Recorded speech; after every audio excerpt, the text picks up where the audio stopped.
Creamy halo-halo, patok sa Mangaldan, Pangasinan. Halina't matakam sa report.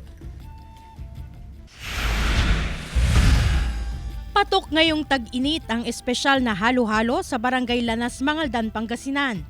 Dinarayo ito ng mga taga-Mangaldan maging ang mga taga-Karatig Bayan. Mais, ube, saging, makapuno at ang homemade at special ingredient na gatas ang mga sangkap nito. Ang halo-halong binabalik-balikan sa Lanas.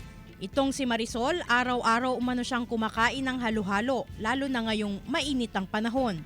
Pag matitikman nyo, babalik po kayo dito sa Lanas. Yung ano po, yung creamy milk namin po. Yung po yung nagpapasarap po talaga. Kailangan umanong maging malinis ang kanyang nilalakong halo-halo. Sa katunayan, ang ginagamit niyang yelo sa kanyang halo-halo ay gawa sa mineral water. Lagi rin siyang nakagwantes kung gumagawa ng halo-halo. Tiyak din daw na malinis ang mga sangkap. Ito raw ang ilan sa kanyang mga sikreto upang dumami pa ang kanyang mga customer.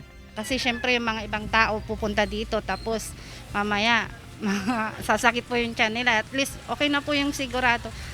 Kasama si Ron Taniedo, Glam Calicdan Dizon, One North Central Luzon.